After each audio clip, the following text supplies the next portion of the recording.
સમાચારો મળી રહ્યા છે। ભાજપના રાષ્ટ્રીય અધ્યક્ષ જેપી નડ્ડા સર્કિટ હાઉસ પહોંચ્યા હોવાના જેપી નડ્ડા સહિત સુનિલ બંસલ અને રત્નાકરજી અને જગદીશ વિશ્વકર્મા પણ ગાંધીનગર સર્કિટ હાઉસ પહોંચી ચૂક્યા છે।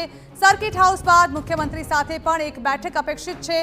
આવતીકાલે થનારા મંત્રીમંડળ ફેરબદલ અને વિસ્તરણ અંગે ચર્ચા સંભવ છે।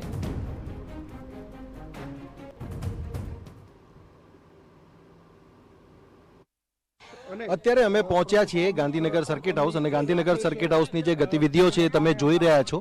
અત્યારે જે જેપી નડ્ડા છે જેપી નડ્ડા અહીંયા ગાંધીનગર સર્કિટ હાઉસ પહોંચ્યા છે।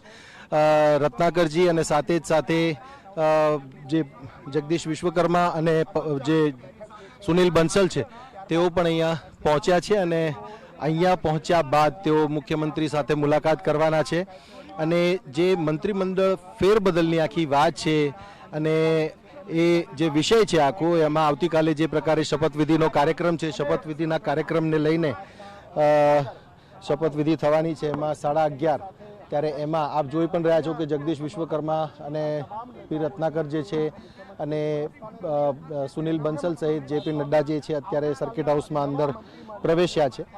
મહત્વની બાબત અહીંયા એ છે ગુજરાતના જે સરકાર છે ગુજરાત સરકારમાં કેટલાક પરિવર્તનો છે અને એમાં જે મંત્રીઓ છે મંત્રીઓના રાજીનામા લઈ લેવામાં આવ્યા છે અને આ જે મંત્રીઓ છે મંત્રીઓમાં કોણ કોણ સંભવિત હશે અને કયા પ્રકારે આખું નવું મંત્રીમંડળ હશે ત્યારે એ બાબતને લઈને જે સ્પષ્ટતાઓ છે સ્પષ્ટતાઓ હજી સામે નથી આવી રહી, પરંતુ આવતીકાલે જે નવું મંત્રીમંડળ છે નવું મંત્રીમંડળ સામે આવશે। કયા પ્રકારના સસ્પેન્સ હશે, કોણ કોણ હશે અને કોણ કોણ મંત્રીઓની આ લિસ્ટમાં યાદીમાં સામેલ હશે એ તમામ બાબતો જે છે એ તમામ બાબતોનો ખુલાસો આવતીકાલે થશે। પરંતુ અત્યારે આપણે એવું કહીએ કે એક મોટી ગતિવિધિ ગાંધીનગરમાં અત્યારે આપણે હાલ જોઈ રહ્યા છે।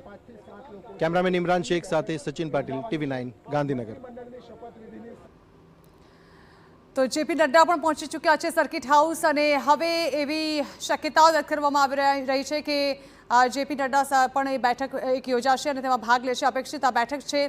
ઉલ્લેખનીય છે કે નવા મંત્રીઓની શપથવિધિ યોજાશે તે પહેલાં એક બેઠક યોજાઈ શકે છે મુખ્યમંત્રી સાથે।